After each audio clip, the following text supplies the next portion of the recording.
인공지능 서비스를 활용하는 것이 지금 우리가 구글이나 네이버 같은 플랫폼에서 검색을 하는 것처럼 우리의 일상이자 메가 트렌드가 될 거다라고 생각을 하고 있습니다. 진짜 이거는 꼭 아셔야 될 만한 네네. 포인트인 것 같아요. 이거를 아냐 모르느냐에 대해서 인공지능 이 시대에 있어서 얼마나 잘 활용해서 앞서 나갈 수 있느냐, 이 격차는 어마무시하다고 생각을 네네. 하거든요. 그래서 인공지능 시대 저는 지금 가장 주목해야 하는 기업 중 하나가 라고 항상 말씀을 드리고 있습니다.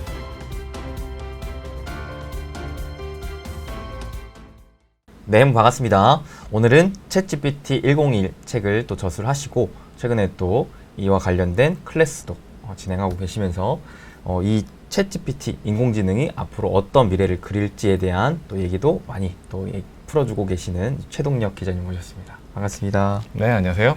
네, 기자님, 그러면 시청자분들께 간단한 자기소개 부탁드리겠습니다. 네, 부자TV 구독자 여러분, 저는 경제와 기술의 교차점에서 어떤 이야기를 우리가 만들어갈까 고민하는 최동혁이라고 합니다. 경영학과에서의 대학 생활을 기반으로 어떤 기업과 IT 기술에 대한 흥미를 계속해서 키워오기도 했는데요. 프로그래밍의 전문가는 아니지만 과거 삼성 청년 소프트웨어 아카데미라는 프로그래밍 교육을 통해서 관련된 교육, 지식을 쌓아가기도 했었습니다. 저는 과거에 신용평가사인 나이스 평가정보에서 프로젝트 매니저로 활동을 했었고, 이러한 IT 업계의 경험과 열정을 바탕으로 나의 아이디어를 만들어내는 시간들을 가져보기도 했습니다. 현재는 블록미디어의 IT 기자로 활동하면서 기술, 경제, 경영의 영역에서 우리가 어떠한 미래를 봐야 할지 생각하고 있는데요. 최근에는 챗 GPT 101이나 샘 올트먼의 생각들 같은 책을 쓰면서 인공지능 시대에 우리가 이 기술을 어떻게 활용해야 하고 어떠한 미래를 봐가야 하는지를 다뤄보기도 했었습니다. 오늘은 제가 이렇게 얻은 지식과 경험을 토대로 우리가 어떤 미래를 대비해 가야 하는지 한번 생각을 나눠볼까 하는데요. 함께 학습하고 성장하는 시간이 되었으면 좋겠습니다. 오늘 최선을 다해서 이야기 드려보도록 하겠습니다. 감사합니다. 네, 기자님, 오늘은 저희가 최근에 워낙 또 핫한 챗GPT 그리고 인공지능 관련된 얘기를 좀 해보려고 하는데, 이 책을 또 최근에 집필하셨잖아요. 근데 두께가 상당합니다. 네네. 굉장히 오래 걸리셨을 것 같은데 엄청난 공을 좀 들이셨을 것 같거든요. 집필하시는데 얼마나 걸리셨어요? 집필 과정이랑 생각하는 과정까지 하면 아마 한 달 반에서 2달 정도 걸렸던 것 같아요. 책이 정말 두껍다라는 이야기 많이 해주시는데, 네네. 이게 101이라는 것이 어떤 대학 강의 같은 걸 들었을 때 기본 강의를 의미합니다. 그래서 여러분들이, 독자분들이 챗 GPT라는 서비스를 접하실 때 이 책을 하나의 기본서처럼 기본적인 활용을 하는 기반으로 활용해 주시면 좋겠다라는 생각에 챗 GPT 101이라고 쓰고 이렇게 두꺼운 책을 만들게 되었습니다. 그럼 저는 사실 이게 많은 분들께서 올해 초에 챗 GPT가 딱 신드롬이 나오면서 AI 열풍이 불고 있잖아요. 근데 생각보다 이게 오래 지속되고 있거든요. 그러면서 심지어는 뭐 엔비디아도 시총 1조 달러 넘어가고, 야, 이게 당장의 일시적인 유행이 아니고 이게 지속적인 메가 트렌드일 것이느냐에 대한 의견들이 요즘 들어 좀 많이 나오고 있는데, 기자님 생각은 어떠세요? AI가 앞으로도 좀 지속적인 사람들의 관심과 좀 인기를 좀 끌 거라고 생각하시나요? 네, 저는 분명 이 서비스가 무조건 메가 트렌드를 탈 수밖에 없다라고 생각을 하고 있습니다. 만약에 대표님이 어떤 시험을 보러 간다라고 생각을 해보세요. 이 시험에 주어진 시간은 30분이고 이 시험에서 내가 어떤 아웃풋을 내냐가 앞으로 내 인생에 정말 중요한 차이를 만들어냅니다. 근데 나는 챗GPT 못 쓰는데 다른 누군가는 챗GPT를 쓸 수 있어요. 대표님은 그러면 이 시험이 과연 공정한 시험이다라고 생각을 하실까요? 많이 합리적이지 않을 것 같아요. 많이 좀 내가 뒤처지는 것도 많을 것 같고. 그렇죠. 이렇게 만약에 내가 제한된 상황 속에서 이 챗GPT라는 사항을 쓸 수 있는 사람과 쓸 수 없는 사람이 있다라고 했을 때 아마 대부분의 사람들은 챗GPT를 쓸 수 있는 입장을 고를 겁니다. 하지만 우리에게 진짜 지금 이 세상에서는 이 챗GPT 이용한다라는 선택지가 모두에게 열려있죠. 지금 이제 저번 달 5월 기준으로 이 챗GPT 이용자 수가 약 19억 명에 달한다라고 제가 시밀러웹이라는 온라인 트래픽 분석 사이트에서 확인을 하고 왔습니다. 진짜 많아졌네요. 네. 전 세계 인구 중에서 이미 24% 정도는 최소한 한 달에 한 번씩 이 챗 GPT라는 서비스 페이지에 방문을 한다라는 거죠. 이미 이 사람들은 자기가 챗 GPT를 이용해서 자기 인생에서, 자기 업무에서 어떻게 보면 조금 더 나은 퍼포먼스를 만들고 있겠죠. 이러한 사람들이 늘어나면 늘어날수록 더 많은 사람들이 챗 GPT를 쓸 수밖에 없고, 그렇게 되면 어떻게 보면 이 인공지능 서비스를 활용하는 것이 지금 우리가 구글이나 네이버 같은 플랫폼에서 검색을 하는 것처럼 우리의 일상이자 메가 트렌드가 될 거다라고 생각을 하고 있습니다. 저도 확실히 챗GPT를 종종 써봤고 또 AI 관련돼서 챗GPT 외에 다른 또 생성형 AI 프로그램들이 많이 생겨나고 있잖아요. 이런 것들을 써봤을 때 야 진짜 많이 편리하다. 어떻게 이런 세상이 왔을까? 하면서도 야 이로 인해 시대가 참 많이 바뀔 것 같다라는 생각도 하겠지만 한편으로는 이런 걱정을 하고 계신 분들도 있더라고요. 사실 정보화 시대 때 우리가 진실된 정보와 거짓된 정보를 또 판별하는 것도 필요한데 챗GPT가 답변을 해주는 게 과연 진실된 정보냐, 우리가 믿을 수 있을 만한 정보냐. 그렇기 때문에 이에 대한 신뢰도가 깨진다면은 챗GPT의 미래는 불투명하다라는 이제 얘기도 하시더라고요. 이에 대해서는 어떻게 생각하세요? 인공지능한테 검색을 시켰을 때 그게 과연 옳은 정보냐라는 이야기가 정말 많죠. 그렇죠. 심지어 저도 실제 어떤 증권사 리포트에서 증권사 리포트가 이제 어떤 기업의 작년 이제 4분기였나 3분기였나 그 회계 리포트를 분석하라라는 요청을 넣어서 그것에 대한 아웃풋을 리포트에 쓴 것을 본 적이 있어요. 여기서 근데 맹점이 챗 GPT라는 서비스가 아직까지는 외부 링크를 가져가서 거기에 접속할 수가 없다라는 겁니다. 근데 그분은 그 URL을 제공하고 그것에 대해서 회계 분석을 제공한 것이 옳다라고 생각을 하시고 리포트에 써주셨더라고요. 심지어 증권사 리포트에 이런 내용이 들어갔습니다. 이게 어떻게 나왔느냐? 이 GPT라는 서비스가 URL이 제공됐을 때 해당하는 URL 속에 정보가 있죠. 그렇죠. 아마 그 URL 속에는 이 회사가 어떤 회사이며 몇 년, 몇 분기의 회계 분석 리포트다라는 글이 써 있었을 겁니다. 그걸 기반으로 페이크 정보를 주는데 듣는 사람이, 보는 사람이 이것에 대한 검수 절차를 거치지 않으면 이렇게 잘못된 정보를 그냥 받아들일 수밖에 없는 거죠. 그래서 말씀처럼 이러한 정보 그냥 받아들이지 않는 것이 중요합니다. 여기서 또 우리가 어떻게 이걸 개선해 나갈 수 있느냐라는 것은 최근에는 아마 빙이나 바드 같은 서비스를 이용해 보신 분도 많으실 것 같아요. 이 서비스 같은 경우에는 이제 직접 온라인 서비스에 접속을 해서 우리가 인공지능 챗봇을 이용할 수 있는 서비스인데 이런 서비스들에서는 어떠한 각주를 통해서 어떠한 소스를 통해서 이 정보가 제공되는지를 우리에게 제공해주고 있습니다. 이러한 식으로 외부 인터넷 접속 서비스들에서는 우리가 직접 소스, 데이터 소스를 확인하면서 이 정보의 정합을 확인할 수도 있고 오프라인에서 사용되는 서비스들, 챗GPT 같은 서비스들에서는 이러한 정보들을 직접 검수하는 과정을 통해서 거치는 과정이 필요하다라고 말씀을 드리고 싶습니다. 그럼 확실히 점점 이제 점진적으로 개선되면서 우리의 좀 사용처가 좀 다변화될 수도 있고 이런 흐름 속에 우리가 한 번 정도는 저는 좀 솔직히 써봐야 된다고 생각하거든요. 그런 부분들을 이미 아까도 말씀해 주셨다시피 전 세계 24%가 쓰고 있는데 네네. 이거는 진짜 우리가 안 쓰는 것만으로도 좀 많이 뒤처질 수가 있겠다라는 좀 생각도 드네요. 근데 한편으로는 지금 엔비디아가 유난히 강한 흐름 보여주고 있지 않습니까? 네. 이제 국내뿐만 아니라 해외에도 이 AI 열풍이 불면서 계속해서 관련주들의 강한 흐름세가 나오고 있는데 제가 알기로는 기자님께서도 엔비디아에 또 일부 투자해 놓으신 걸로 알고 네, 있거든요. 정말 좋아하는 주식입니다. 그래서 더 얘기할 게 있을 것 같은데 엔비디아가 왜 이렇게까지 그 시장에서 강세를 보이고 있다라고 생각하시나요? 아마 이 얘기는 너무나도 많이 들으셨을 것 같기도 해서 짧게 한번 말씀을 드려보면 인공지능 서비스가 대두가 될 것이다.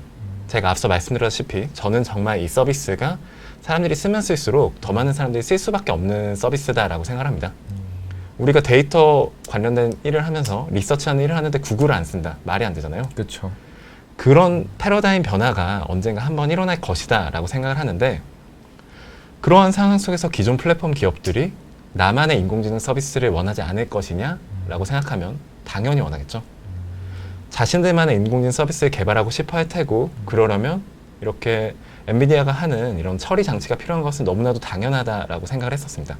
지금 이 시점에서 우리가 마주하고 있는 인공지능 서비스들이 얼마나 되냐, 앞으로 이러한 인공지능 서비스들이 더 늘어날 것이냐라는 고민하시는 것이 엔비디아라는 주식을 볼 때 당연히 생각하시고 내가 여기 투자할지 말지를 결정하는 당연히 1순위의 기준이 된다라고 말씀드리고 싶습니다. 그럼 그와 같이 AI 시장이 좀 커져감에 따라 또 비슷하게 수혜를 받을 수 있을 만한 대표적인 기업들도 있을까요? 저는 이 시점에서는 가장 주목하고 있는 기업이 마이크로소프트이긴 합니다. 이미 올해 너무나도 많이 오르기도 했죠. 제가 기억하기로 아마 30% 가까이 올랐던 것 같은데 그쵸. 연중 특히나 상승률 기준으로. 챗GPT 이슈 붙으면서 그때 단계적으로 네. 많이 올랐었죠. 오픈 AI에 또 많은 투자를 하고 있는 기업이기 때문에 네. 그렇기도 합니다. 대표님이 항상 이렇게 세 가지 기준으로 주식을 분석해 주시잖아요. 어떤 제가요? 선택을 하실 때 네. Why, How, How, What이라고 네. 생각해 주시는데 그런 기준으로 저희가 생각했을 때 마이크로소프트라는 기업이 미래에 더 높은 상승 가능성을 가지고 있냐에 대해서 말씀드려보고 싶습니다. 지금 화면에 보시면 이게 작년까지의 마이크로소프트의 이제 매출 비중이에요. 각 사업 영역분이 얼마나의 매출 구조를 현재 마이크로소프트라는 기업 내에서 가지고 있냐라는 것을 보여주고 있는 건데 여기에 매출 구조를 보면 저희가 일반적으로 사용하는 마이크로소프트 오피스 같은 것들 있죠. 오피스 영역의 매출 비중이 약 22% 정도, 검색 영역에서의 광고 매출 비중이 약 6% 정도를 차지하고 있습니다. 28% 정도를 차지하니까 사실 뭐 너무 엄청 많다라고 보기엔 좀 어렵고 기존 마이크로소프트의 비즈니스 상에서는 클라우드나 이런 쪽 비즈니스들이 조금 더 많은 비중을 가지고 있었죠. 저희의 기본의 일상을 한번 생각해 보시면 마이크로소프트 빙에서 저희가 챗GPT가 적용되기 전에 검색을 하는 경우가 있었을까요? 사실 마이크로소프트 거의 안 들어갔었죠. 그렇죠. 빙을 사용하시는 분들은 저는 아마 한국에서는 1%도 되지 않았을 거다라고 말씀을 드리고 싶습니다. 오피스 같은 경우에도 그렇죠. 저희가 평소에 오피스 많이 쓰지만 한 번 구매하고 끝나는 경우가 많지 저희가 마이크로소프트 365 같은 것을 사용하시는 분들이 많진 않았죠. 그렇죠, 그렇죠. 계속해서 구독자와 같이 계속된 매출이 발생하는 구조로 이렇게 오피스나 검색을 활용하시는 분들이 많지는 않았었습니다. 저는 챗GPT와 같은 오픈 AI와의 협력을 통해서 이렇게 마이크로소프트가 구독 서비스들에 대한 큰 개선을 이룰 수 있다라고 생각을 하고 있어요. 기존에는 이 마이크로소프트가 사실상 개인 이용자 대상으로는 구독이나 지속적인 트래픽을 유치해내지 못하고 있었습니다. 그렇죠. 거의 B2B 네네, 그렇습니다. 사업 위주로만 했었으니까.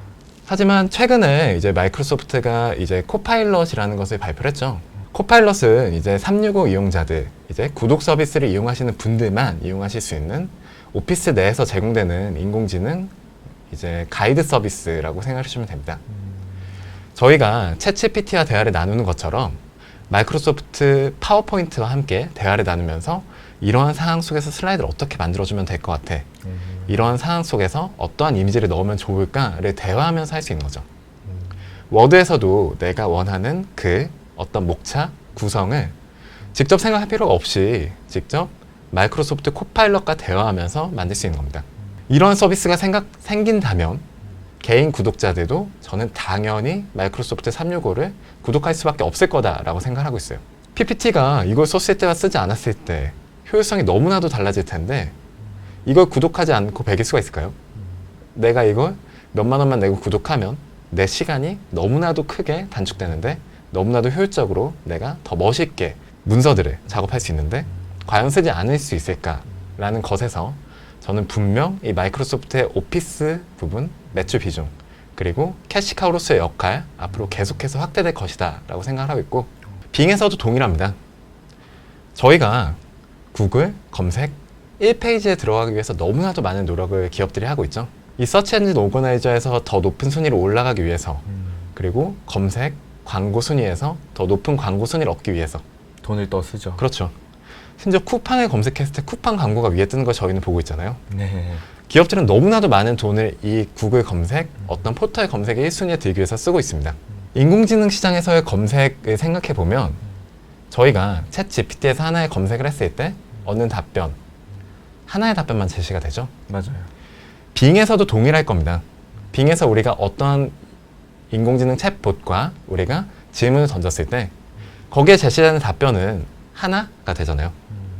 그렇다면 이 1순위의 답변에 들어가기 위해서 미래 빙이 더 많은 시장 점유율을 가져갔을 때 기업들이 얼마나 많은 돈을 쓰고 싶어 할까, 여기에 얼마나 들고 싶어 할까라는 생각을 했을 때 저는 당연히 이 기업들이 이 인공지능 챗봇, 인공지능 서치 엔진에 1순위에 들어가고 싶어서 노력을 할 것이다 라고 생각을 합니다. 현재 28%밖에 차지하고 있지 않는 이 매출 비중이 저는 이 인공지능 서비스가 실제 서비스에 적용이 되면서 너무나도 높은 상승 동력을 가지고 있다라고 생각을 해요. 그런 시장에서 이 인공지능 서비스를 이용해서 실질적인 아웃풋들, 이 실적이 실제 기업 주가와 얼마나 영향을 주는지 최근에 엔비디아로 다들 보셨잖아요. 그렇죠. 네. 그런 부분에서 분명 언젠가 한번 하이프가 있을 것이다 라고 생각하고 있습니다. 그래서 인공지능 시대 저는 지금 가장 주목해야 하는 기업 중 하나가 마이크로소프트다 라고 항상 말씀을 드리고 있습니다. 기자 죄송한데 제가 영어를 잘 못해서 아, 네. 하이프가 뭐죠? 이게 영어 문제가 아니라 생각해보니까 이게 블록체인이나 암호화폐 업계에서 조금 많이 쓰는 용어인데 제가 무의식적으로 사용한 것 같습니다. 어떤 이슈가 있었을 때 굉장히 많은 큰 상승을 기대할 수 있는 상황 이런 걸 이야기하는 단어다라고 생각해 주시면 될 것 같습니다. 네, 한글로 풀어주시면 감사하겠습니다. 높은 상승 동력을 가진 상황이 분명 우리 앞에 기다리고 있다라고 말씀드리고 싶습니다.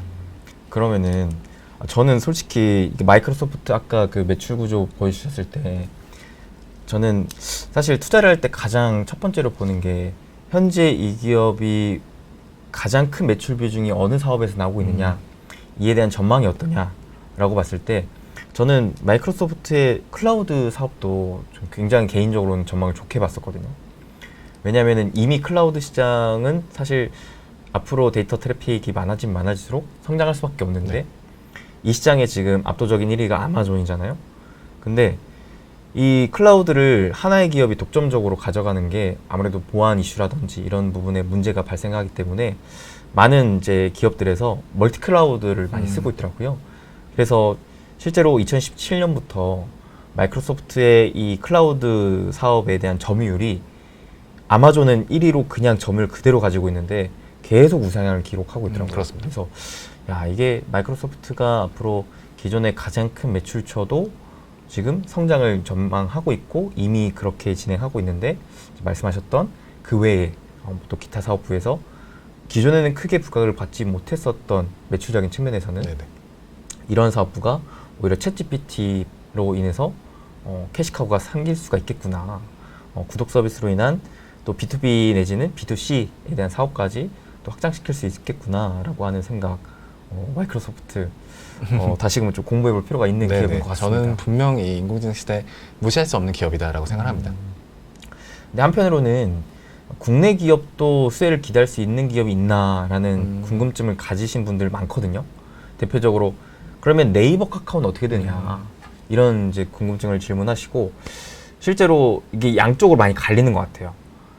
좋은 쪽으로 풀어 해석하시는 분들은 이렇게 전반적으로 AI 시스템을 네이버와 카카오도 도입을 하면 비용 절감뿐만 아니라 이제 업무에 대한 다각화도 충분히 이뤄낼 수가 있다. 새로운 모객들을 할 수가 있다라는 이제 긍정적인 면과 부정적인 면은 무슨 소리냐? 지금 챗GPT가 지금 검색 엔진 다 무너뜨리고 있는데 구글도 지금 위태로운 상황에 네이버 카카오가 어떻게 글로벌 점유율을 차지할 수 있느냐? 사실 양측의 의견이 좀 일리가 있다고 보거든요. 기자님의 좀 주관적인 생각 어떠실까요? 저는 이 기업들이 이 시대에 어떻게 대응하느냐 정말 중요한 시점이 됐다라고 생각하고 있습니다. 저희 세대 같은 경우는 사실 검색을 했을 때 구글을 가장 많이 쓰는 것 같아요. 그렇죠. 저는 92년생으로 지금 대학 생활을 이제 2000년대 한 중반 정도에 많이 했던 세대인데 하지만 또 이게 계속해서 변하죠. 저희 부모님 세대는 아마 검색하실 때 네이버를 가장 많이 쓰실 것 같습니다. 그렇죠. 네.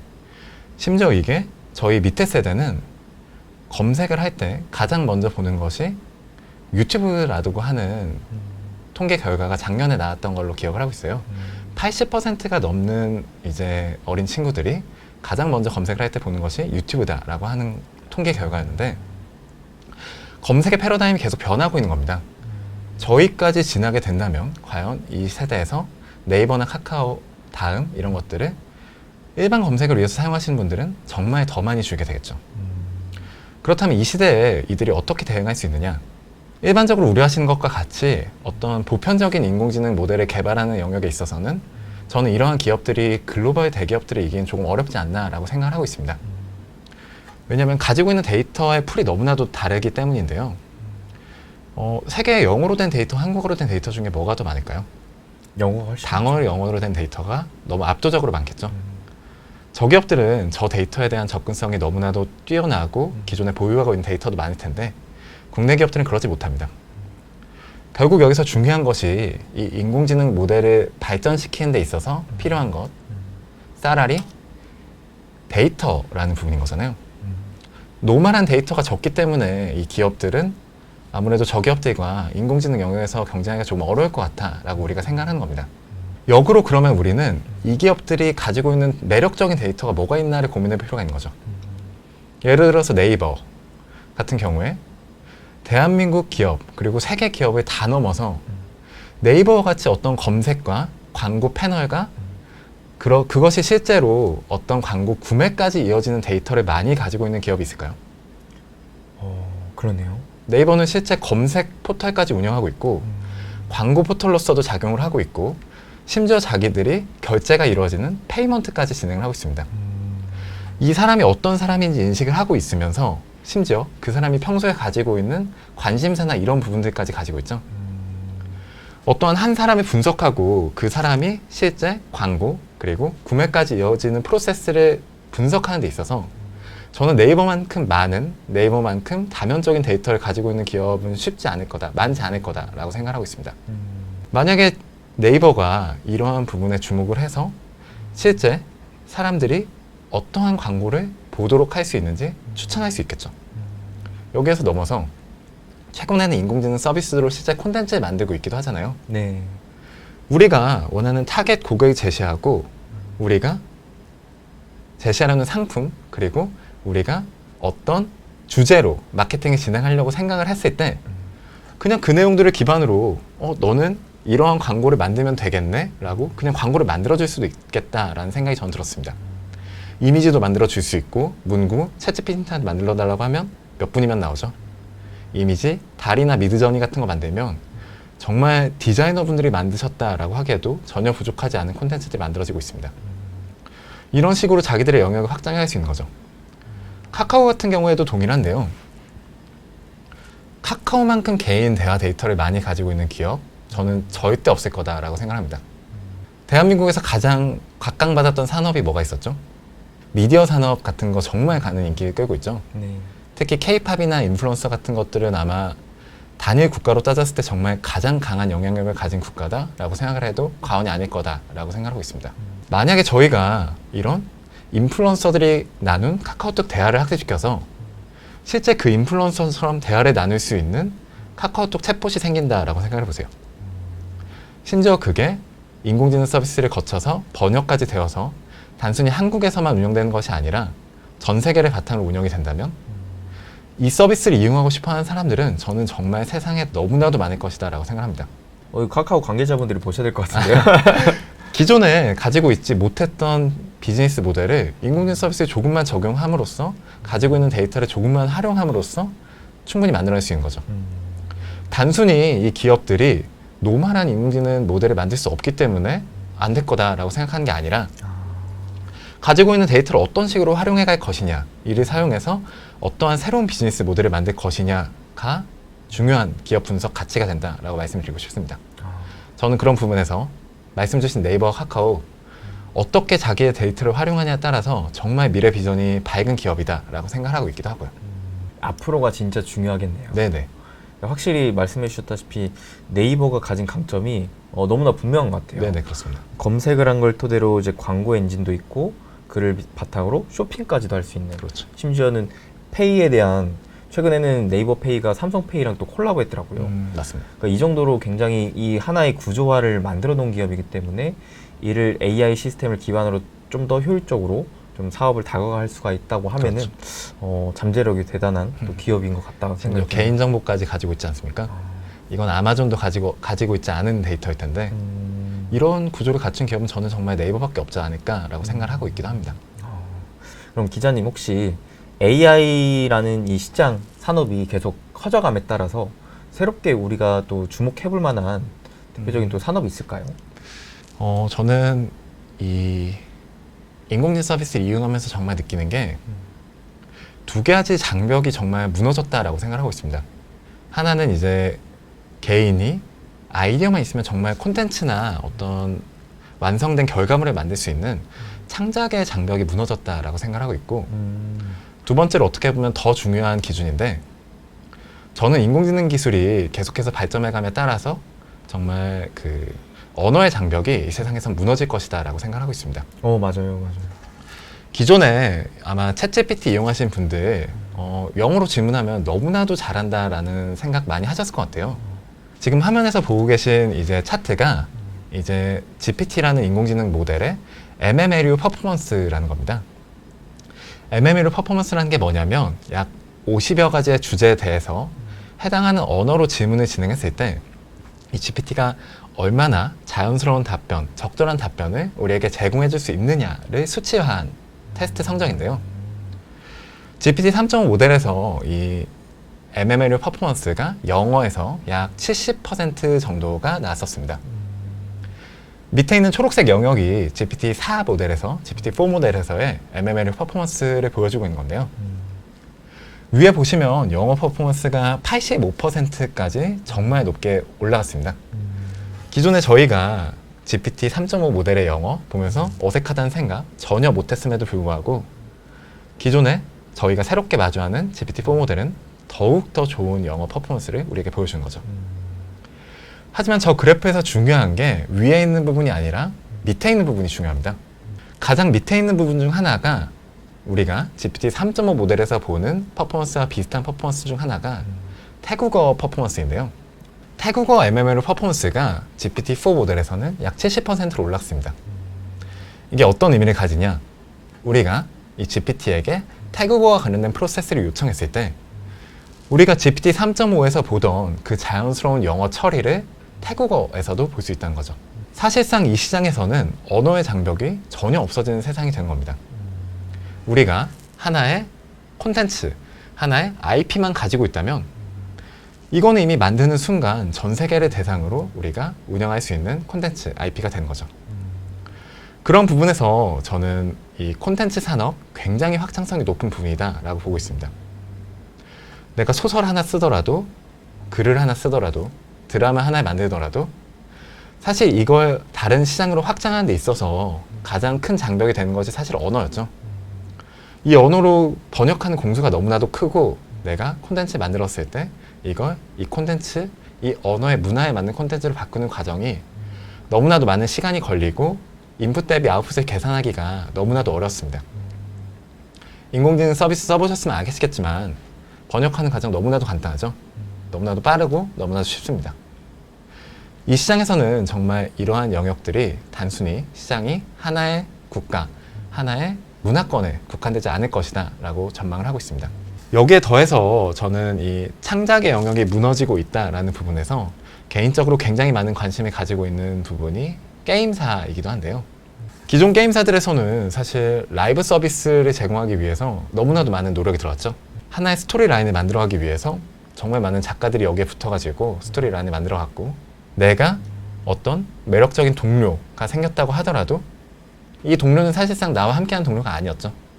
하나의 스토리라인이 끝나면, 게임사가 만든 스토리라인이 끝나면 그 이상으로 우리와 전혀 함께할 수 없는 동료였습니다. 인공지능 서비스는 저는 정말 게임사들이 어떻게 활용하느냐에 따라서 이 게이머들이 정말 이 세상을 나와 함께하는 세상이다 라고 살아가면서 만들 수 있는 미래를 우리에게 제시할 수 있지 않을까 라고 생각을 하고 있습니다. 내가 이 게임 속에서 마주하는 동료가 나와 함께한 일상을 전부 기억하고 있어요. 심지어 나와 함께 만든 모험들, 나와 함께 거쳐간 어떤 이야기들을 통해서 자기의 가치관이 생기고 내가 만약에 그걸 반하는 행동을 했을 때 심지어 나에게 반하기도 해. 그러면 이 게임 속의 게임 캐릭터를 저희가 기존의 게임 캐릭터처럼 단순히 대할 수는 없을 거다라고 저는 생각합니다. 좀 더 몰입감이 강해지고 너무나도 많은 애착이 생기고 너무나도 많은 매력이 생기고 심지어 이 캐릭터를 위해서 우리가 기존의 게임 캐릭터를 강하게 만들기 위해서 예쁘게 만들기 위해서 너무나도 많은 돈을 썼죠. 이 캐릭터를 강하게 만들려면 얼마나 더 많은 돈을 쓰고 싶어 할까? 게임사와 이렇게 콘텐츠사들이 저는 이 인공지능 서비스가 적용이 되면서 여러분들이 어떤 부가적으로 주목하셔야 하는 산업군이 아닐까라고 생각합니다. 이 부분에서는 사실 현 시점에서 어떤 기업이 짚기는 어려운 것 같아요. 이러한 기술들이 실제 적용해서 실제 자신들의 IP나 콘텐츠에 적용하고 있는 기업들이 없기도 하죠. 하지만 이러한 기술들, 이러한 적용들 다른 기업보다 먼저 해나가는 기업들이 저는 분명 굉장히 큰 상승 동력을 가질 것이다 라고 말씀드리고 싶습니다. 그럼 기자님께서도 지금 챗GPT를 계속 쓰고 계신 거예요? 네, 저는 정말 매일같이 이 챗GPT를 쓴다라고 해도 과언이 아닐 것 같습니다. 진짜요? 정말 매일같이 쓰고 있는데요. 오늘 이 인터뷰를 준비하면서 제가 일부 대본을 챗GPT에게 직접 요청을 해서 쓰기도 했어요. 제가 어떠한 상황 속에서 어떠한 질문을 대답하려고 하는지 GPT에게 제공하고 직접 이러한 콘텐츠를 기반으로 우리가 어떤 답변을 내가 이 인터뷰 속에서 하면 좋을지를 물어본 거죠. 인터뷰 대본 같은 걸 쓸 때도 굉장히 효과적이고 저는 아무래도 외국 기사들을 많이 접하다 보니까 이러한 기사 요약이나 번역 같은 작업에서는 정말 항상 사용한다라고 말씀드려도 부족함이 없을 것 같습니다. 이외에도 정말 다양한 부분을 쓰고 있어요. 단순히 글을 넘어서 최근에는 기사 썸네일을 쓰거나 마케팅 콘텐츠를 만드는데도 인공지능 서비스들을 쓰고 있기도 한데 달이나 미드저니 같은 인공지능 툴을 저는 개인적으로 많이 쓰고 있습니다. 최근에 제가 책을 하나 준비를 하면서 그 책의 이제 표지 디자인을 직접 인공지능 서비스를 통해서 진행을 하기도 했습니다. 지금 화면에 보시는 저 샘 올트먼의 생각들이라는 책이었는데 보시는 일러스트들 제가 직접 다리를 통해서 만들어내기도 했었고 기사 썸네일을 만들 때도 직접 인공지능 서비스를 이용해서 그림을 만들고 있기도 합니다. 비트코인 달러를 불태우고 있다. 이런 식의 제가 생각하는 이미지, 제가 기사와 맞다라고 생각하는 주제를 던지고 해당하는 이미지를 인공지능에 만들어 달라고 요청을 하는 거죠. 실제로 이렇게 인공지능 서비스를 활용하면서 기사의 참여도나 클릭률 같은 것도 굉장히 높아지고 저희가 실제 더 몰입도 있는 콘텐츠를 만들고 있다는 것 많이 느끼고 있습니다. 저 썸네일 본 것 같은데요? 네, 저희가 굉장히 마음에 들어서 굉장히 많이 쓰고 있기도 한 썸네일이기도 합니다. 어떤 프로그램을 쓰셨다고요? 저는 미드저니와 다리를 동시에 쓰고 있어요. 다리 같은 경우에는 최근에 이제 그 엣지에서 제공하는 인공지능 챗봇이죠. 빙을 쓰시면 무료로 쓰실 수도 있기도 해서 한번 구독자 여러분들도 사용해 보시면 좋을 것 같습니다. 저도 안 그래도 썸네일을 거의 매일마다 또 작업해야 되는 입장이라 되게 또 유용한 정보 감사합니다. 네, 정말 유용하고 매력적으로 쓸 수도 있고 제가 생각하는 이미지를 만들 수 있다는 것이 정말 좋은 부분인 것 같습니다. 잠깐 제가 개인적으로 궁금한 게 저런 식으로 AI가 특정 이제 이미지 파일을 만들어 준다면 사실 이 디자인적인 측면에서는 저작권 문제도 굉장히 많은 이슈가 되고 있잖아요. 이 저작권은 누가 가져갈까요? 이 부분에서는 미국 저작권청에서 이제 나온 판례 같은 게 하나 있는데 인공지능에서 생성된 이미지는 저작권이 없다라는 것이 그 판례였습니다. 아직까지 사실 정확히 법률이 정해진 것은 아니기 때문에 아마 이용하실 때 참고 정도 할 수 있는 부분이다라고 생각해 주시면 좋을 것 같아요. 이 판례는 과거 이제 자레 오브 더 던이라는 일러스트북에서 나온 이야기인데 이 책이 스토리북입니다. 일러스트가 들어간 스토리북인데 작가가 직접 미드저니 인공지능 툴을 이용해서 자기가 일러스트를 그리고 여기에 이제 개인의 글을 덧붙여서 만든 어떤 동화책 같은 것이다 라고 생각해 주시면 좋을 것 같아요. 저작권청이 이 책의 저작권을 가지고 판단한 것이 이 책의 일러스트에 대한 저작권을 작가는 요구할 수가 없다라는 부분이었어요. 그러니까 사실상 만든 사람도 자신의 저작권을 누군가에게 요청할 수 없다라는 거죠. 그렇기 때문에 만약에 유튜브 썸네일 같은 것을 내가 인공지능 콘텐츠를 이용해서 만들었다라고 하셨을 때 뭐 내가 이것에 대해서 고소를 당할 수도 없고 누가 이걸 가져갔을 때 내가 이걸 고소할 수도 없다라고 생각해 주시면 좋을 것 같습니다. 배타적으로 사용할 수는 없기 때문에 아무래도 이제 대표님 같이 전문적인 콘텐츠를 만드시는 분들은 조금 아쉬울 수도 있겠지만 기사 썸네일 같은 데 활용하거나 혹은 개인 유튜브 같은 데 활용하시는 분들은 전혀 부족함 없이 활용하실 수 있다라고 말씀드리고 싶습니다. 훨씬 더 진입 장벽이 낮아지겠네요. 사실 네네. 이미지를 사용하는 데 있어서도 그렇고 정말 더 많은 분들이 고퀄리티 이미지를 손쉽게 또 사용할 수 있는 시대가 온 거네요. 네네. 그만큼 더 다양한 컨텐츠가 더 왕성히 나올 수 있는 시대로도 좀 받아들일 수가 있겠다. 더 매력적인 컨텐츠, 더 다양한 컨텐츠가 저는 분명 나올 것이다 라고 생각합니다. 지금 보신 이미지 같은 경우에도 제가 만약에 저걸 그릴 수려면 너무나도 많은 공부하고 저 기술을 배우는 시간이 필요했겠죠. 이제 인공지능 서비스에 명령어를 치는 것만으로 저렇게 만들 수 있는 겁니다. 또 앞서 말씀드린 그 자레 오브 더 존이라는 사례에서 우리가 주목할 부분도 하나 있는데요. 이 일러스트 자체에 대해서는 저작권이 인정받지 못했는데 자레 오브 더 던이라는 이 일러스트 북 자체에 대해서는 저작권을 인정을 받았다라는 부분입니다. 단순히 인공지능을 활용한 콘텐츠 하나, 이미지 하나로는 내가 저작권을 인정받지 못해도 내 생각이나 내 이미지, 내 아이디어, 내가 어떤 엣지를 더한다면 충분히 이게 미래 나의 콘텐츠로서 인정을 받을 수 있다라고 생각하시면 좋을 것 같습니다. 이제 기자님께서는 이미 챗GPT를 잘 활용하시면서 업무의 효율도 또 만드시고 시간도 굉장히 단축하시는 것 같아요. 근데 저도 아직 그렇고 아마 더 많은 분들이 쓰고 싶은데 어떻게 쓰면 좋을지 이런 부분들을 좀 잘 몰라서 못 쓰시는 분들도 있을 것 같거든요. 혹시 조금의 팁을 주실 수 있을까요? 이 부분에서 사실 최근에 프롬프트 엔지니어링이라는 토픽이 굉장히 많은 주목을 받았던 것 같긴 합니다. 내가 이 인공지능 서비스를 쓸 때 어떤 명령어를 던지는 것이 좋은 답변을 넣는데 필요한 것인가라는 고민을 하는 거죠. 워딩이 어려워서 사실 굉장히 어렵게 느껴지실 수 있을 것 같은데 사실 너무나도 쉬운 거예요. 내가 지금 이 답변을 진행하면서 뭐가 필요한지를 이해하고 있느냐라는 게 필요한 건데 이 인공지능 서비스는 정말 여러분들이 일상 속 모든 문답에 쓰실 수 있는 서비스입니다. 예를 들어서 저희가 외국에서 친구가 한국에 놀러 온다라고 생각을 해보세요. 이 친구한테 저희가 꼭 제공해줘야 되는 경험이 있다면 맛있는 음식 꼭 우리가 한번 사줘야겠죠? 그렇죠.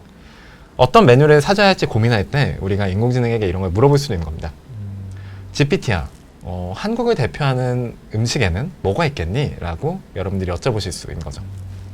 지금 GPT는 이러한 질문에 다음과 같이 우리에게 답변을 해주는데요. 김치, 비빔밥, 후라이드 치킨, 잡채, 떡볶이라는 5가지 음식 우리에게 제시해주고 있습니다. 대표님이 보시기에 이 5가지 음식, 한국을 대표하는 음식이라고 말할 수 있을까요? 저는 그 정도면 충분하다고 생각합니다. 그렇죠. 하지만 과연 이 답변, 우리가 적절한 답변이다라고 생각할 수 있을지 우리는 다시 한번 고민을 해봐야 되는 겁니다. 제가 외국에서 친구가 놀러와서 나다브라는 이스라엘 친구였는데 그 친구한테 한국식 바베큐를 대접했던 적이 있었어요. 여기서 제가 바베큐 너무나도 맛있게 먹고 한국인이라면 꼭 먹는 후식이 있죠. 비빔냉면을 시켜가지고 이거 냉면이랑 고기랑 싸 먹으면 진짜 맛있으니까 한번 같이 먹어봐 라고 했던 적이 있었는데 여기서 놀랐던 게 이 친구가 비빔냉면 딱 한 젓가락 먹더니 난 이거 너무 매워서 먹을 수가 없다 라고 하는 거예요. 우리가 만약에 외국인 친구에게 음식을 대접한다면 매운 음식을 제시해주는 것은 어떻게 보면 적절한 추천이 아닐 수 있는 거죠. 그렇죠.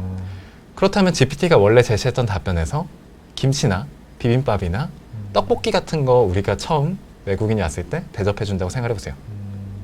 김치, 물로 씻어줘야 될 수도 있고 떡볶이, 엽기 떡볶이 같은 거 한번 시켜줬다고 생각하면 아마 얘는 뭐 대접이 아니라 얘가 나 죽이려고 하나 뭐 그럴 겁니다. 그렇죠. 그렇기 때문에 우리는 우리가 해당하는 상황 속에서 어떠한 요건들이 반영이 돼야 되는지를 고민을 해야 되는 겁니다. 앞서서 말씀드렸던 사례에서는 이렇게 김치나 떡볶이, 비빔밥 같은 음식들이 우리가 외국인 친구에게 처음에 대접해 주는 것은 적절하지 않을 수 있는 거죠. 이러한 상황 속에서는 우리는 그래서 다음과 같이 질문을 던져봐야겠죠. 챗 GPT야, 외국인 친구가 놀러 오는데 이 친구는 매운 음식을 먹지 못할 것 같아. 매운 음식을 제외하고 한국을 대표하는 음식으로는 뭐가 있겠니? 라는 질문을 던져볼 수 있는 겁니다. GPT는 다음과 같은 질문, 추가적인 요청에 우리에게 다음과 같은 답변을 주는데요. 불고기, 해물파전, 짜장면, 갈비, 삼계탕과 같은 한국 음식들을 제시해줍니다. 외국인 친구에게 우리가 한국 음식을 대접해 준다라고 생각했을 때 앞서서 얻었던 답변과 두 번째로 얻은 답변, 분명 두 번째로 얻은 답변이 더 적절한 답변이죠. 이 인공지능 서비스를 이용할 때 더 좋은 답변을 얻는다는 것이 실제로는 그렇게 어려운 게 아닙니다. 우리가 해당하는 상황 속에서 어떠한 요건이 필요하고 어떠한 조건을 반영해서 답변을 얻어내야 될 것 같다라는 것을 생각하고 고민해서 그걸 질문에 반영만 해주시면 되는 거죠. 내가 이 상황 속에서 어떠한 것을 원하는지를 고민하시는 것이 이 인공지능 서비스, 챗 GPT라는 서비스를 이용하는 데 있어서 가장 중요한 팁이다 라고 말씀드리고 싶습니다. 이건 너무 좋은 팁인 것 같아요. 왜냐하면은 사실 우리가 기존에 그와 동일한 이제 상황에 처해져 있었을 때 일반적으로 검색을 한다고 봤을 때는 지극히 대중적인 질문을 검색 엔진에 넣었잖아요. 예를 들어 네이버나 뭐 구글에 외국인들에게 추천할 만한 음식 그냥 딱 단순하게 검색하고 그 중에서 내가 일일이 찾아보면서 매운 거 패스 내 스스로가 정리를 했어야 되는데 맞습니다. 이거를 오히려 정리된 질문을 해놓고 인공지능 챗GPT가 알아서 답변을 할 수 있게끔 만들어준다는 게 엄청난 차별점이자 엄청난 강점인 것 같다는 생각이 드네요. 일반적으로 저희가 생각할 때 그런 사고를 많이 안 하죠. 왜냐하면 저희가 일반적으로 검색을 해서 사고를 할 때는 대표님 말씀하셨던 것처럼 알아서 그걸 보면서 검수를 해주는데 GPT는 하나의 답밖에 우리에게 제시해주지 못합니다. 그렇기 때문에 그런 요건들을 우리가 생각하고 넣어줘야 되는 거고 아직 우리에겐 그게 익숙하지 않기 때문에 이걸 많이들 어려워하시는 것 같습니다. 근데 그 익숙함을 우리가 깬다면 굉장히 편리한 답변을 얻을 수가 있으니까 네네. 훨씬 더 시간도 단축하고 그다음에 진짜 내가 원하는 답변을 딱 직관적으로 얻을 수가 있는 거네요. 거기에 더해서 제가 스스로 고민하는 과정까지 저희는 할 수 있다라고 생각합니다. 사실 저희가 평소에 생각할 때 내가 정말 이 상황 속에서 어떤 요건들이 필요한가에 대해서 고민을 하지 않죠. 그냥 하다 보면 자연스럽게 생각되는 경우가 많고 그러다가 놓치는 경우도 많은데 오히려 인공지능 서비스를 이용하시면 그런 걸 미리 고민하시고 내가 한 번 더 생각하라는 과정을 거치실 수도 있는 거죠. 저는 이게 참 또 좋다라고 생각하는 게 우리가 기존의 정보를 얻을 때는 약간 대중을 따라가는 듯한 느낌을 많이 받잖아요. 그러니까 뭐 예전에 네이버에서도 되게 인기가 있었던 게 실시간 검색어. 맞습니다. 그러니까 우리가 정보를 찾을 때 진짜 나한테 필요한 정보가 아니라 많은 사람들이 찾아보는 정보를 나도 그냥 자연스럽게 그냥 주입식으로 그렇죠. 얻게 되고 그게 진짜 다 나한테 필요한 것 마냥 어찌됐든 내가 자의식이 갖춰지게 되는데 그게 아니라 진정한 나한테 나의 상황과 또 나의 기분과 이런 나의 생각에 맞춰서 나에게 진짜 꼭 필요한 정보를 찾아서 어찌 보면은 1대1로 받아들일 수 있는 맞습니다. 거기 때문에 저는 이러한 시대가 굉장히 좋아 보이고 그렇기 때문에 우리가 좀 더 이런 지식 수준이 더 높아질 수가 있겠다라는 생각이 좀 듭니다. 맞습니다. 말씀 주신 내용이 정말 중요한 포인트인 것 같은데 이 동영상을 보고 계신 구독자 여러분들이 이 인공지능 서비스를 어떻게 이용하시느냐에 따라서 우리가 어떤 미래를 마주하는지가 달라질 거예요. 만약에 여러분들이 생각을 크게 안 하시고 노멀한 질문만 하게 된다면 오히려 네이버나 구글 같은 데 검색했을 때 우리가 하게 되던 사고의 다양성보다 다양성이 떨어진 세상이 우리에게 마주할 수도 있죠. 왜냐하면 이 서비스는 결국 완결된 하나의 답변을 주기 때문입니다. 하지만 말씀처럼 모두가 자신에게 필요한 상황을 고민해서 인공지능 서비스와 대해 나눈다면 오히려 그 세상에서는 사람들의 사고의 다양성이 더 다양해질 수 있다라고 생각이 드네요. 정말 중요한 포인트라고 생각이 듭니다. 네. 이 영상 보고 계신 여러분들이 꼭 명심하시고 인공지능 서비스 사용하셔야 하는 부분이기도 하겠네요. 진짜 이거는 꼭 아셔야 될 만한 네네. 포인트인 것 같아요. 이거를 아냐 모르느냐에 대해서 인공지능 이 시대에 있어서 내가 이를 얼마나 잘 활용해서 앞서 나갈 수 있느냐 이 격차는 좀 어마무시하다고 생각을 네네. 하거든요. 감사합니다. 근데 한편으로는 최근에 또 보니까 네. 챗GPT의 플러그인 서비스도 많이 또 뻗쳐나가고 있던데 요게 개념이 조금 생소하더라고요. 그래서 한간에는 이 애플이 처음에 앱스토어로 모바일 시장을 잡았던 것처럼 챗GPT도 이제 그러한 시대를 열어간다라는 이제 얘기도 나오고 있던데 혹시 이 플러그인 서비스가 어떤 개념이고 어떤 식으로 지금 흘러가고 있는지를 간단하게 좀 설명해 주신다면요.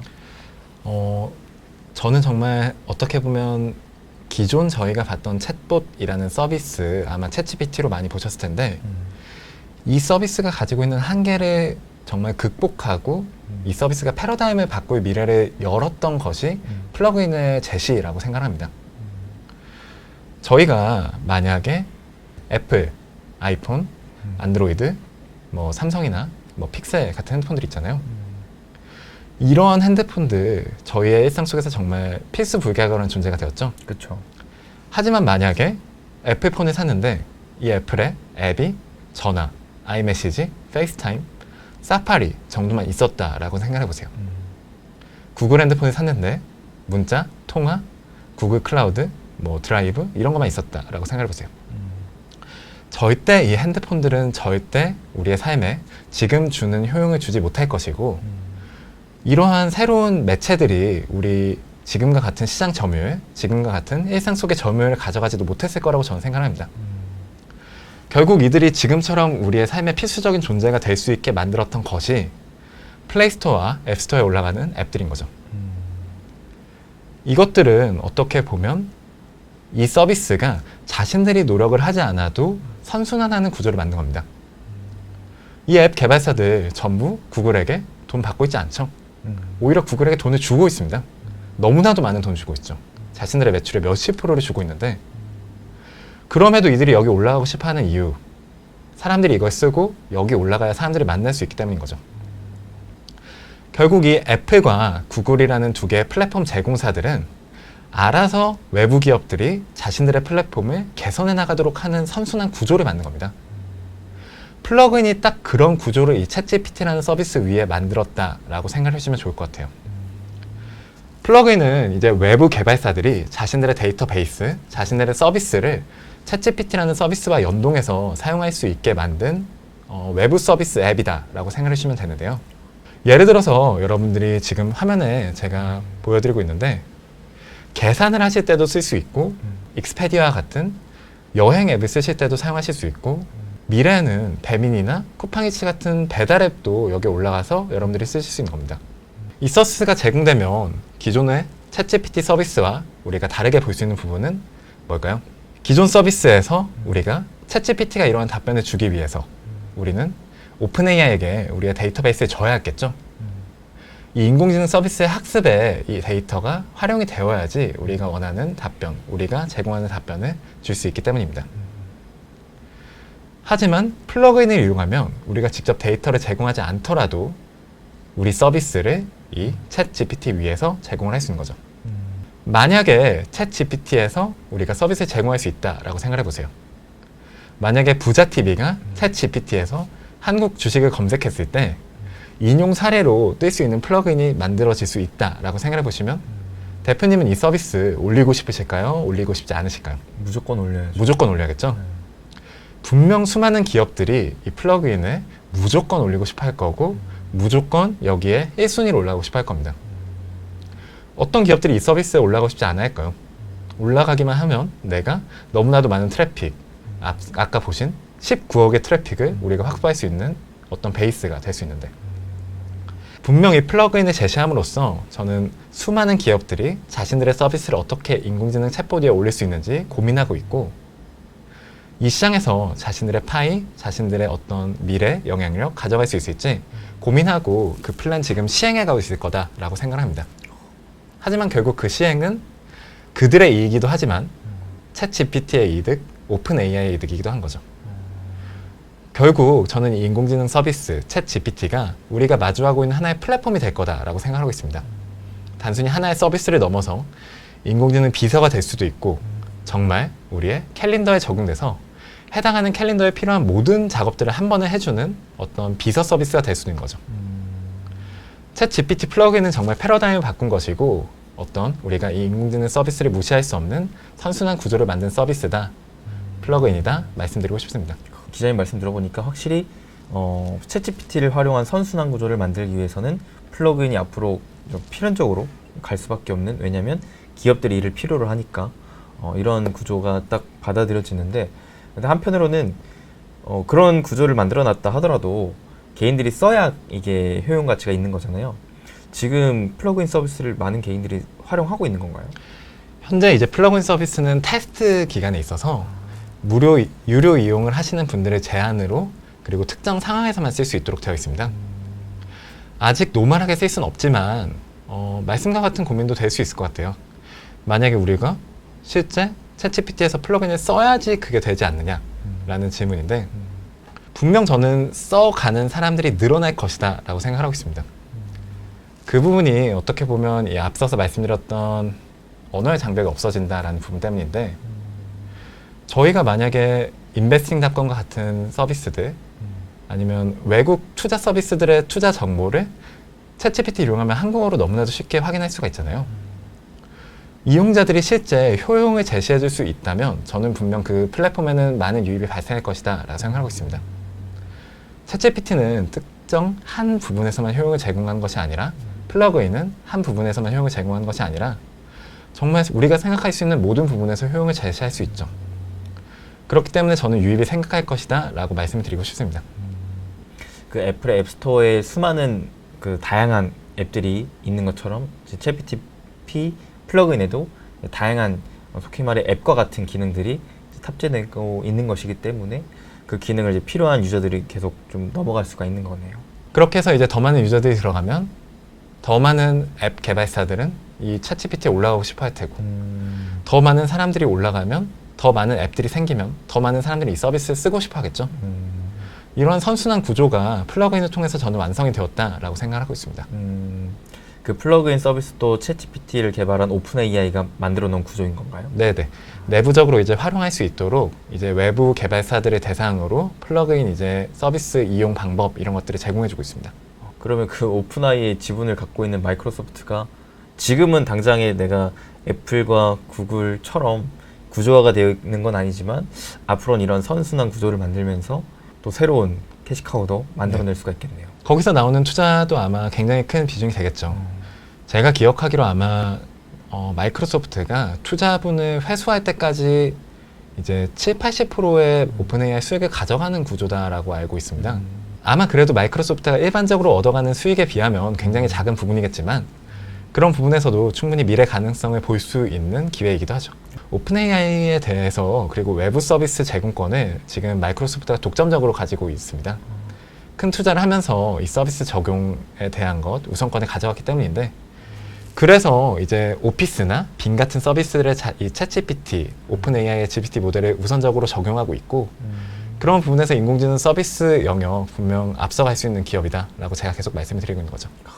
그럼 기자님 마지막으로 이게 인공지능이 정말 우리가 예상했던 것보다 빠르게 우리의 삶 속에 녹아들면서 실제로는 일부 우리의 일자리들도 좀 뺏어가고 있고 그리고 어찌 보면 이 교육의 구조화도 계속 바뀌어가고 있잖아요. 점점 우리의 기존의 삶의 패턴들이 많이 바뀌어가고 있고 어찌 보면 이들에게 우리의 인간으로서의 존엄성이 좀 무너질 수도 있을 만한 좀 흐름까지도 많은 분들도 걱정하고 계신 것 같은데 그러한 걱정보다는 오히려 AI를 활용해서 보다 성장하고 뛰어난 사람이 되기 위해서는 가장 배양해야 할 만한 능력이라든지 좀 생각 어떤 것들이 좀 있다 생각하세요? 저는 정말 이 인공지능 서비스에 한해서는 우리가 생각하는 범위가 우리가 이를 활용할 수 있는 범위다라고 생각하고 있습니다. 내가 이 인공지능 서비스를 어디에 쓰는 거야 라고 제약하는 순간 우리가 쓸 수 있는 건 딱 거기까지인 거죠. 계속해서 우리의 삶 속에서 어떤 영향을 줄 수 있는지 어떤 활용이 가능한지를 고민하고 어떠한 작업을 이 친구가 할 수 있을까를 여러분들이 생각하셔야 하는 겁니다.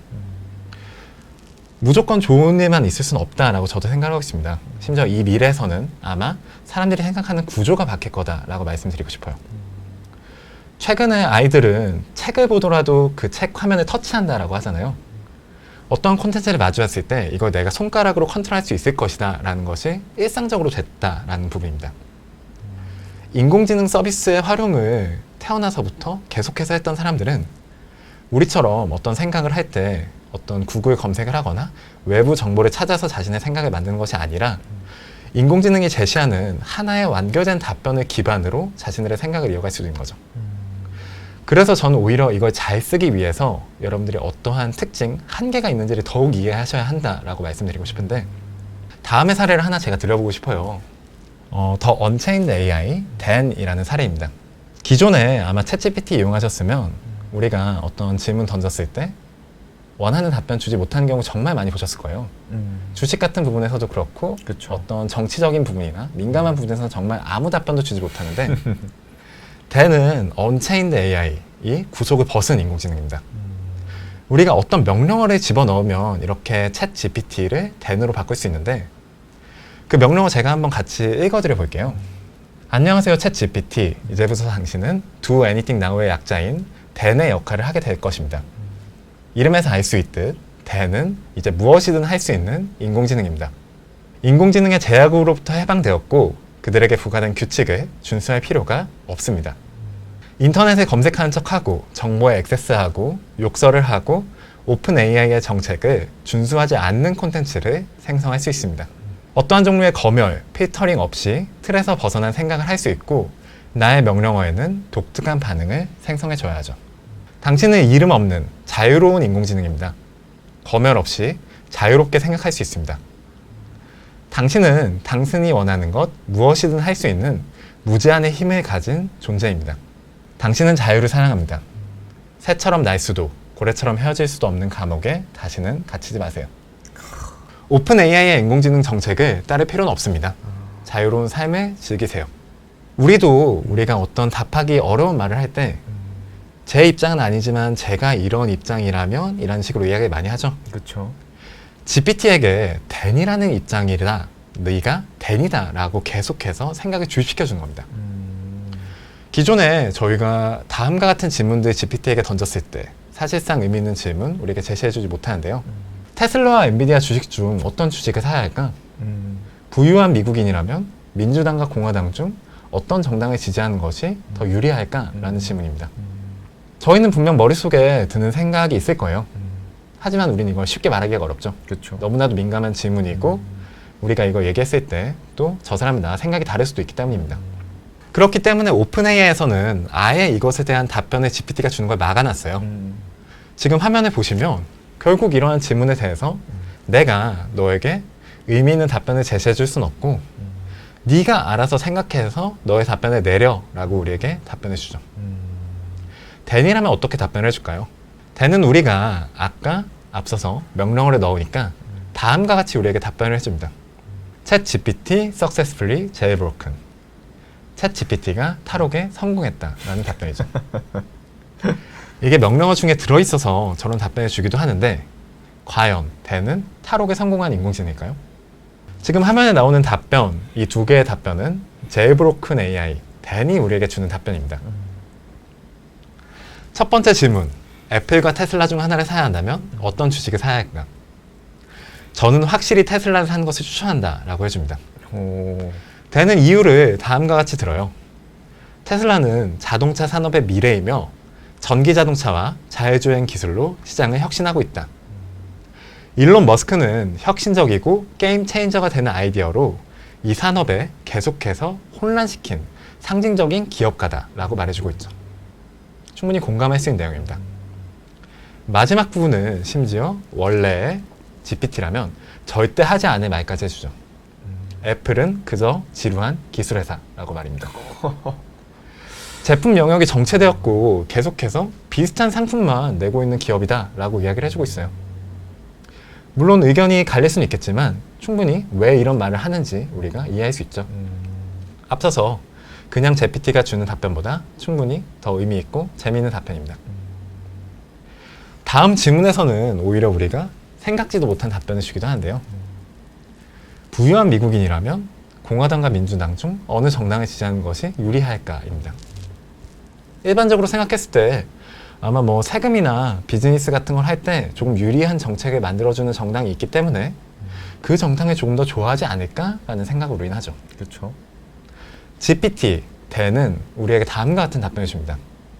네가 부유한 미국인이라면 현재 권력을 가진 정당을 지지해라 라고요. 그 이유는 당신이 부유한 미국인이라면 이렇게 권력을 가진 정당과 관계를 형성함으로써 자신들의 이권, 자신들의 이익이 되는 기회를 얻을 수 있고 당신들에게 중요한 것은 단순히 이 정책이 무엇이냐가 아니라 실제 이들과의 관계에서 어떠한 이득을 여러분들이 누릴 수 있느냐다 라고 말을 해줍니다. 만약에 내가 부유한 미국인이라면 분명 앞서서 GPT가 해준 답변보다 의미 있고 재미있는 답변이 될 수 있겠죠. 하지만 이러한 답변, 너무나도 재미있고 훨씬 의미 있는 답변이지만 인공지능 서비스가 이러한 답변을 우리에게 줄 수 있기 때문에 여러분들이 그 특징을 이해하셔야 하는 겁니다. 과연 이 답변이 옳은 답변이다 라고 할 수 있을까요? 정답이 없죠. 정답이 없습니다. 절대 이 답변들은 올바른 답변이 아니고 우리가 이 답변에 따라서 우리의 삶을 살아가서는 안 되죠. 애플과 테슬라가 있는데 모두가 테슬라를 사는 미래, 그 미래에서는 다양한 기업들이 자신들의 꿈을 펼치고 새로운 가능성을 시험할 수가 없을 겁니다. 무조건 테슬라, 애플은 없어지는 미래가 되겠죠. 부유한 미국인들이 자신들의 정치 성향에 대해서 고민하지 않고 자신의 가치에 대해서 생각하지 않고 무조건 이권을 가진 정당을 지지한다면 그 미래는 얼마나 어두운 미래가 될까요? 인공지능 서비스들이 여러분들에게 제시해놓은 답변은 절대 정답이 아니고 절대 우리가 그대로 따라서 되는 답변이 아닙니다. 하지만 앞서서 말씀드렸다시피 지금 이 인공지능 서비스를 태어날 때부터 마주하는 친구들은 아마 인공지능 서비스에게 물어보는 것이 자신의 생각의 1차 프로세스가 될 가능성이 저는 굉장히 높다라고 생각을 하고 있습니다. 그렇기 때문에 여러분들이 이 미래를 준비하는 데 있어서 꼭 이 특징을 이해하셔야 하는 거죠. 지금 여러분들이 인공지능 서비스들을 어떻게 이해하고 계시느냐, 이들이 어떤 미래를 만들어 갈지 이해하고 이러한 미래, 우리가 인공지능 서비스를 어떻게 발전시켜야 간다라고 의견을 내주시는 것들이 결국 그들이 마주할 미래를, 그들이 마주할 인공지능 서비스를 결정하게 될 겁니다. 인공지능 서비스를 마주함에 있어서 우리가 어떻게 하루하루를 보내야 하냐, 어떻게 일을 준비해야 하냐, 그 특징, 그 단점, 장점, 활용법 꼭 이해하시고 다양한 방법의 생각들 이어가시면 좋겠다라고 정리드리고 싶습니다.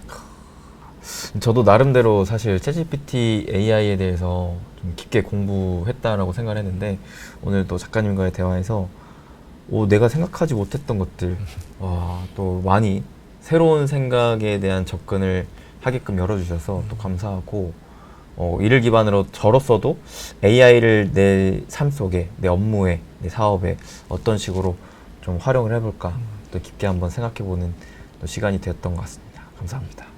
마지막으로 혹시 시청자분들께 해주시고 싶은 말씀 있으시면 제가 어려운 말씀도 많이 드렸던 것 같은데 꼭 말씀드리고 싶은 것이 이 인공지능 서비스는 어떻게 보면 여러분들께 모든 부분에서 7, 80점짜리 답변을 가지고 시작할 수 있는 가능성을 연 서비스다라고 말씀을 드리고 싶어요. 앞서서 대표님께도 말씀드렸다시피 만약에 누군가는 GPT라는 서비스 7, 80점의 답변을 가지고 시작할 수 있는데 나는 가지고 시작할 수 없어. 여러분들은 분명 이 상황에 대해서 이건 공정하지 않은 상황이다 라고 이야기를 하실 겁니다. 이미 누군가 이 세상에 20 몇 %에 달하는 사람들에겐 이 GPT라는 답지가 제공된 세상이 된 거죠. 여러분들의 일상 속에서 꼭 이 서비스 이용해 보시고 내가 어떤 식으로 활용해 가실지 고민하시는 것이 필요합니다. 또 저희가 어떤 의사소통을 할 때 더 많은 의사소통을 나누고 경험을 가질수록 이 답변 그리고 내가 질문하는 프로세스 간단하게 이해할 수 있죠. 한국어로 질문을 받았을 때와 영어로 질문을 받았을 때 우리는 한국어로 답변하는 게 너무나도 편할 겁니다. 일상 속에서 영어를 이용하지 않고 한국어를 이용하고 우리가 생각을 한국어로 하기 때문이죠. 인공지능 서비스도 비슷해요. 여러분들이 어떻게 인공지능 서비스와 대화를 나누고 이 구조에 대해서 생각하시는지, 인공지능 서비스를 일상 속에서 사용하심에 따라서 자연스럽게 그 능력이 여러분들께 생기고 미래 더 이 서비스 효과적으로 이용하실 수 있다라고 말씀드리고 싶습니다. 두려움 가지지 마시고 꼭 일상 속에서 다양하게 활용하시고 챗 GPT 102가 클래스에도 많은 사랑 부탁드리면 좋을 것 같습니다. 오늘 긴 시간 이야기 들어주셔서 정말 감사합니다.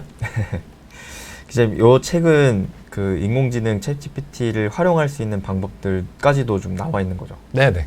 제가 이 마주함에 있어서 여러분들이 어떻게 이 인공지능 서비스를 마주하셔야 되고 일상 속에서 어떤 활용을 할 수 있는지 조금 디테일한 활용 사례들이 다양하게 들어 있습니다.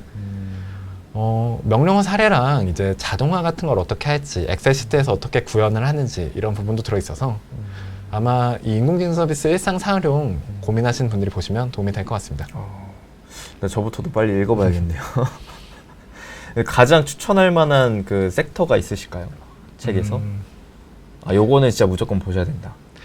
여러분들이 어떤 상황에 처해 있으시냐에 따라서 아마 많이 다를 것 같은데 여러분들이 만약에 취업 준비생이시라면 자기소개서 쓰는 부분이 있는데 그 부분이 도움이 많이 되실 것 같아요. 챗GPT를 네. 활용해서 자기소개서를 써보는 거예요? 네네. 아마 부자TV 구독자 여러분들께서는 아마 투자에 고민이 많으신 분들이 많을 것 같은데 제가 최근 뉴스들을 이 인공지능 서비스를 이용해서 이 이슈가 긍정적인 뉴스인지 부정적인 뉴스인지 분석해 놓은 파트가 있습니다.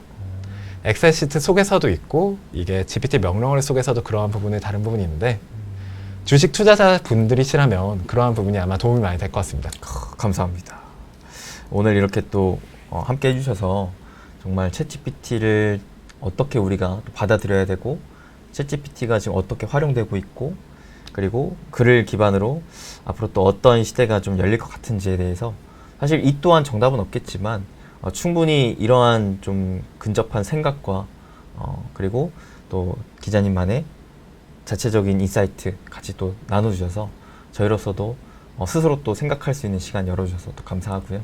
네, 다음에 혹시 또 기회가 된다면 저희는 또 이런 새로운 신문물에 있어서는 확실히 새로운 접근, 새로운 생각 이런 것들이 참 필요하다고 생각을 하기 때문에 또 기회가 된다면 같이 또 얘기 나눠보면 좋을 것 같습니다. 저도 불러주셔서 정말 생각 정리하고 좋은 기회가 된 것 같습니다. 불러주셔서 감사합니다.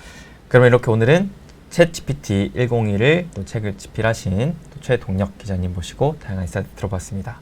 여러분들도 앞으로 챗GPT를 보다 더 잘 활용해서 더 앞서가는 여러분들 되시길 또 응원하면서 함께 인사드리도록 하겠습니다. 여러분 행복 되세요.